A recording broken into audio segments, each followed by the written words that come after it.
I come to you with somber news this morning that the internet has been broken, but actually in the best way possible, because Franklin the Turtle, our beloved 90s kid character, has transformed miraculously before our eyes from sad beta Canadian soy boy to red-blooded based alpha American in the span of just a few memes. Everyone is melting down that Secretary of War Pete Hegseth posted a meme of Franklin the Turtle, but the memes that have come out of this are now rivaling, in my opinion, Fat JD, which is saying something because that was peak meme culture at its finest.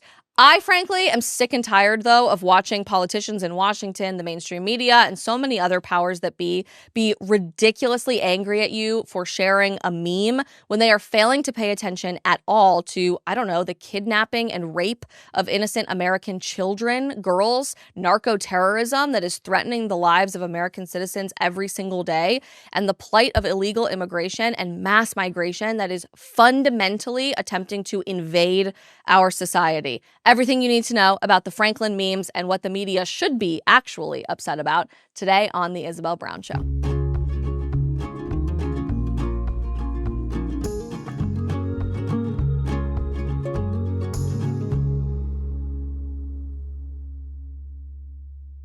90s kids, wake up, because Franklin is breaking the internet all over again.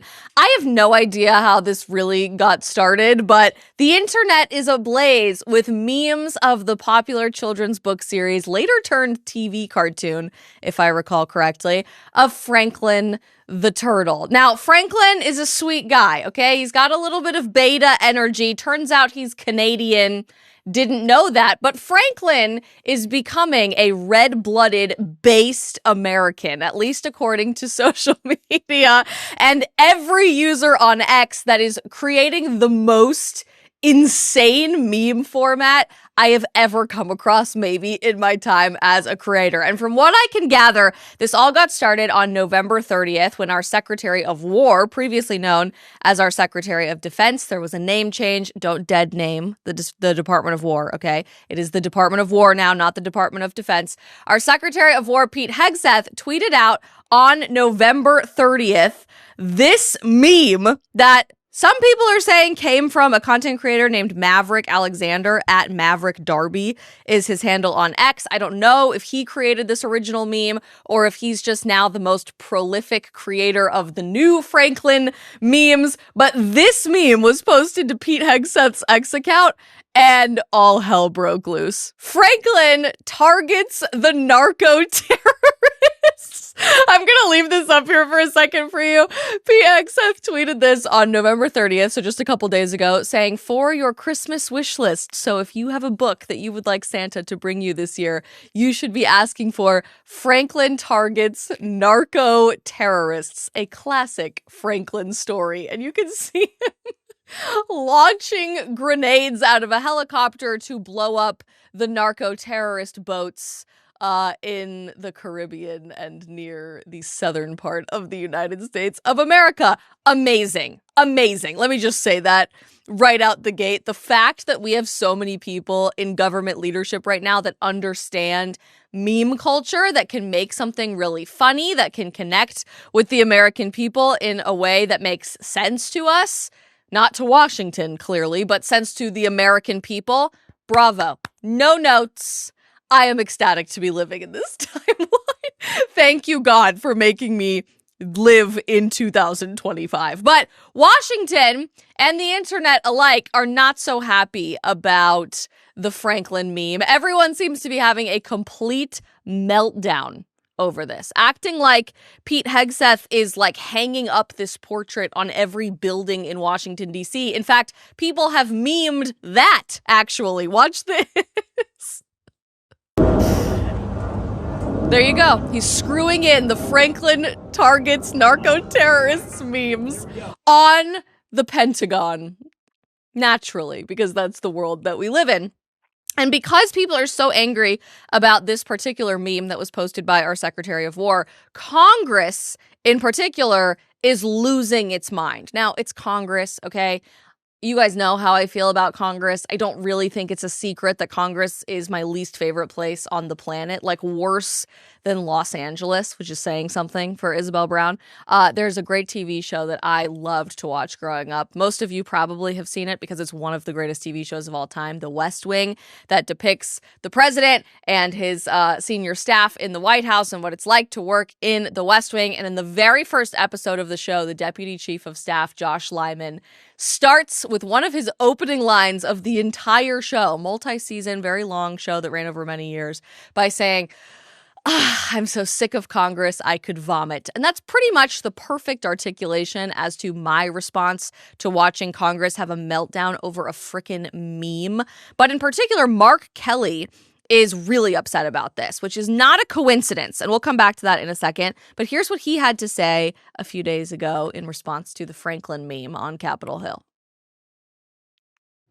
He's putting out on the internet turtles with rocket-propelled grenades. Have you seen this? This is the Secretary of Defense. This is not a serious person. He should have been fired after Signalgate.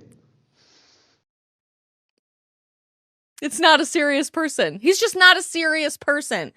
I find it, and I don't want to go too far down this rabbit hole because that's not the point of today's episode, but I find it oddly suspicious, like not coincidental, that Mark Kelly and some of his best buddies over on Capitol Hill all just made a video a few days ago telling members of the military to defy what they deemed to be unlawful orders from military command, which basically goes all the way up to Pete Hegseth and subsequently Donald Trump.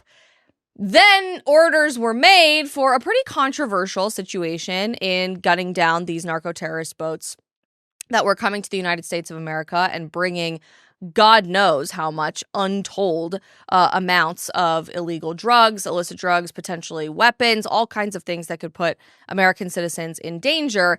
And then when we talk about those orders that are controversial, but completely within the scope of what law enforcement allows for here, now they're upset. Now they're really upset. And then they call Pete Hegseth not a serious person. There's some really weird backdoor insider baseball conversations happening in Washington, D.C. right now. And I just wonder what could have possibly prompted that video from Mark Kelly a few days ago saying to members of the military, hey, you should be ignoring every single thing the Secretary of War is telling you. Defy orders. Get out, get away from all of this stuff because these guys are the real criminals. And then when they just act like normal people and they post memes, then you're not a serious person. I mean, God, you literally can't take these people seriously for more than 5 seconds. Back to the meme lore in just a second. But first, are you looking for a quick but meaningful way to help you engage more deeply with scripture every Sunday, especially during this Advent season?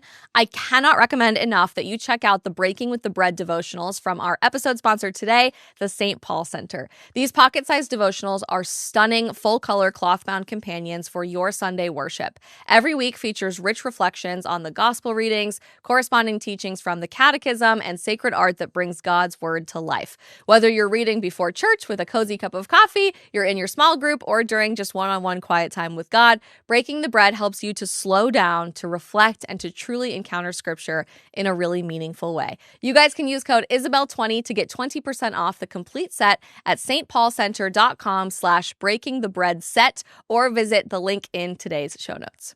But Congress is having a meltdown. So is, by the way, the publisher of the Franklin children's books. This is hilarious. Everyone knows about meme culture, that if you just ignored it for like 5 minutes, it would be one meme, it'd be funny, we'd all move on to the next meme format. The worst thing you could possibly do is issue a response. But the publisher of the Franklin books, based in Canada, issued this response related to the memes from Kids Can Press. Franklin the Turtle is a beloved Canadian icon who has inspired generations of children and stands for kindness, empathy, and inclusivity. Unless you're conservative, I guess. We strongly condemn any denigrating, violent, or unauthorized use of Franklin's name or image, which directly contradicts these values. Ooh, kids can press. That's a big mistake. Big mistake. You just violated the one rule of meme warfare, which is if you want it to go away, you just need to ignore it. But now that they've responded and turned this into a whole thing, especially that it's violating inclusivity, the internet has now turned this into a wildfire of some of the funniest meme content I have ever seen in my life.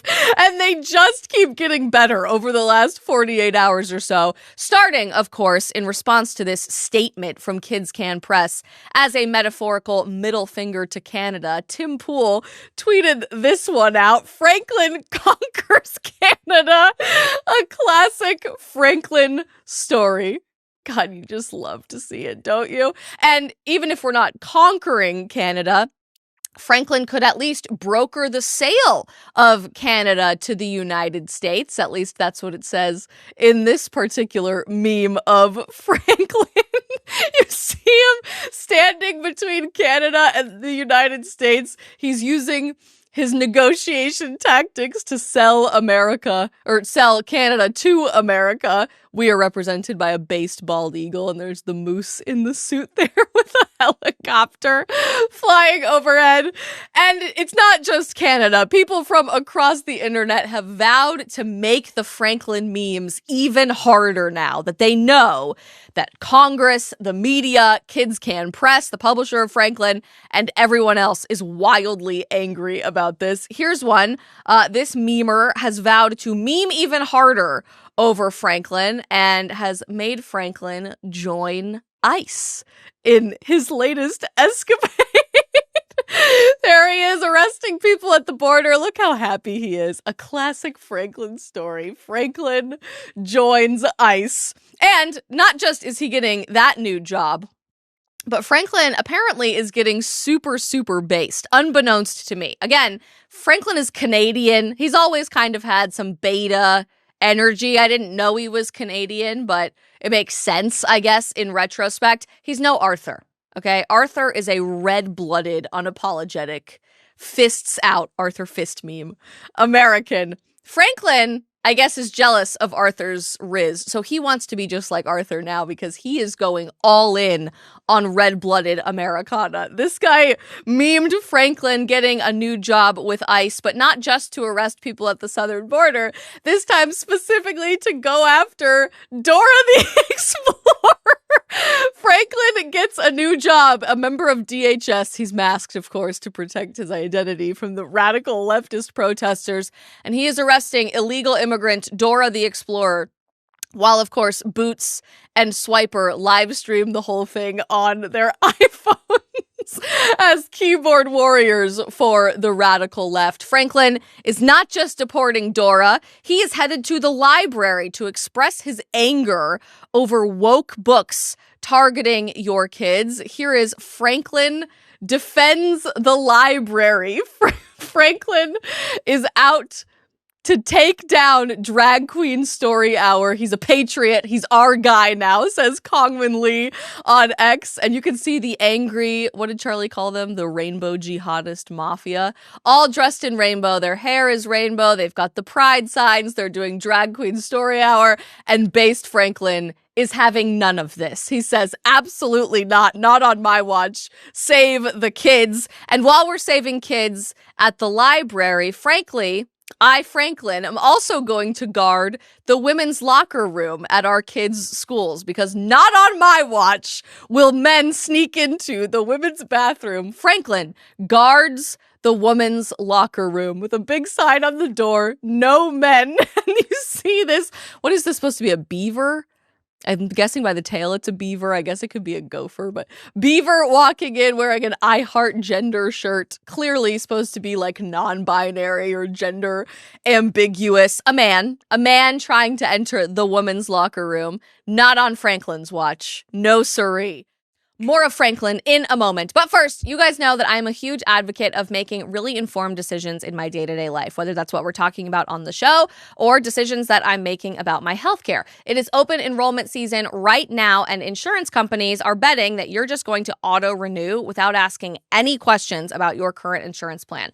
But you are way smarter than that. Obviously, you're listening to the Isabel Brown Show. If you are tired of overpriced premiums and really confusing fine print in your insurance plan, there is such a better way that is out there.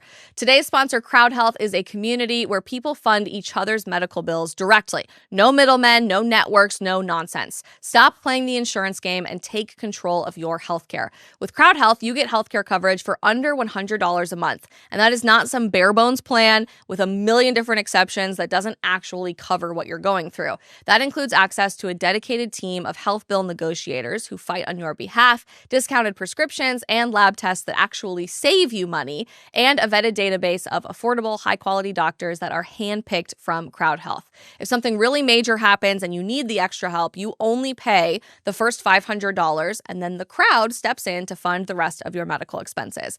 It's honestly what healthcare felt like before everything got way too overcomplicated by corporate middlemen. It's a real community of real people who actually want to help each other with unexpected medical events. You are not just another policy number in some faceless corporation's database. So far, Crowd Health members have saved over $40 million in healthcare expenses because they simply refuse to overpay for care like everybody else. The system is counting on you to stay stuck in the same overpriced, overcomplicated mess year after year. Do not give them the satisfaction. I never will take another moment of just taking this for granted again after I had a really major kidney surgery. Right around this time, it was Thanksgiving week of 2021, and the night before, my carrier at the time, United Healthcare, called me to say, yeah, actually, we're not going to cover your life-saving kidney surgery, which was insane. And we ended up having to have a huge legal fight with them for weeks. So I take this really, really seriously. And just knowing that there are options out there for so many people means the world. This open enrollment season, you can take your power back just like I did a few years ago. Join Crowd Health and get started today for $99 for your first 3 months using code Isabel at joincrowdhealth.com. That is joincrowdhealth.com. Again, code Isabel. And just a disclaimer, Crowd Health is not insurance. You can opt out of insurance and take your power back. This is how we win. Again, one more time for you. That is joincrowdhealth.com. Franklin is also fighting back against the lies of the abortion industry. It seems Franklin, in his latest escapade, is joining a prayer vigil outside of an abortion clinic. A classic Franklin story. Franklin joins a prayer vigil in front of an abortion clinic, praying alongside his friends Beaver and Fox pray to end abortion. God, I love this so much. They never get old. They never get old. And they're actually like all ridiculously this amazing, iconic, timeless. Whoever invented this meme format, if indeed it was at Maverick Darby, thank you for your service to our society. Thank you for continuing to fight on the front lines of the meme wars. They're also kind of unhinged, by the way. They're not just super based. Like some of these are pretty unhinged. Here's Franklin joining forces with Cat Turd to fight off chemtrails. Franklin takes on the chemtrails. I mean, you literally can't make this up. He's also taking construction equipment through the streets of Washington, D.C. Franklin is putting an end to the administrative state. Franklin ends the Fed as he bulldozes the Federal Reserve. And while he's at it, destroying the levers of unchecked government power, of bureaucracy, he also has to go back in history and over-explain the misgivings of the Biden administration, which now our current president has now come forward this week to say anything happening with the auto pen is ruled null and void from the last administration. I'm actually super interested to see how they unpack this and how they explain this from a legal perspective. perspective, but Franklin is joining the fight. Franklin, a classic Franklin story, is explaining Joe Biden's auto pen. A classic Franklin story about executive power. Wow, Snail and Bear and Beaver and Fox look really intrigued by this story, put out, of course, by Patriot Publishing and Freedom Illustrated. They're at the bottom. And if we're really noticing Franklin's change of behavior, not only is he getting super based in his red-blooded American conservative politics, he left Canada a long time ago in the span of this meme warfare. Franklin's getting super trad in his religious beliefs, too. This one's going pretty viral all over X. It's generating quite the response. Franklin realizes the Crusades were justified as he reads through history with his big, gigantic cross necklace and really contemplates the history of Islam attacking Christianity. And I had to make a few just to have a little bit of fun in the Franklin meme warfare of 2025. We put these ones together for our Catholic friends. Franklin is going to the traditional Latin Mass all dressed up in his beautiful suit and tie and is so moved by the reverence of the Latin Mass. And since he's so trad and so based, Franklin, of course, is honoring Mary, the Mother of God, the God-bearer, the Theotokos. There he is, happily standing near a statue of the beautiful Virgin Mary at his local Catholic church. It's adorable. I'm obsessed. This might be one of my favorite meme formats ever. I think in 2025, it holds a close second candle to Fat JD, because you honestly just can't beat Fat JD Vance. And the fact that he then dressed up as his own meme for Halloween, impeccable. God, I love living in this timeline. Thank you, God, for making me alive in 2025. A lot of people say they were born in the wrong generation. I am here for this right now. I know I was made for such a time as this being analyzing the meme warfare of 2025. But the media is pretty pissed, actually. And they're really outraged over the fact that members of our government are spending all of their time arguing back and forth about memes, which now has made their attention 100% about memes. Politico put out this headline: Franklin the Turtle publisher slams Hegseth for violent boat strike post. Can we pull up, let's pull up that Hegseth post one more time for you that he posted. Tell me if this is actually wildly violent for you. Franklin targets narco terrorists, so he's blowing up a boat of guns, of drugs, of things intentionally designed to target, harm, and kill innocent American civilians. That's not violent. You're not even supposed to pay attention to what's in the boat. It's the meme. It's the meme that is so hurtful and violent and completely inexcusable in polite modern society. NPR said this: Franklin publisher slams Hegseth for his post of the turtle firing on drug boats. At least they can admit that it's a drug boat, unlike Politico. The BBC, Franklin the Turtle and Sabrina Carpenter are in a tiff with the Trump administration. That's a really good story, actually, that I don't know if we have time for today, but we'll come back to the Sabrina Carpenter of it all another time. Long story short, is she slow or stupid? The world may never know. CBS said this: Hegseth's use of Franklin the Turtle in meme on boat strikes condemned by book series publisher. Honestly, to me, it is just completely pathetic that the people in media and in Washington alike are having a toddler-level meltdown, like true temper tantrum, about the posting of a literal meme from the Secretary of War. When what they should be enraged about, what they should have been enraged about throughout my entire lifetime is, I don't know, legitimate narco terrorism that has been threatening the lives of every single American that is finally properly being dealt with by this administration. Or worse, actually, the cultural invasion that is threatening innocent American citizens every single day. Back to the episode in just a second, but it's the holidays, which I'm so psyched about. We finally had our first holiday feast as a family of 3 for Thanksgiving last week. And now that we're starting to think ahead for Christmas, we're also thinking about what to eat for Christmas dinner and what to give as gifts to our loved ones. You know the drill with holiday gifts. You spend hours finding something that they'll probably just end up in a drawer over or have regifted next year. But here's a much better idea. You can send someone a Good Ranchers gift box instead. It is not just a box of 100% American-raised meat, although it is that. It's also a reason to have all of your loved ones come over for dinner and spend quality time with the people that matter most to you in the world.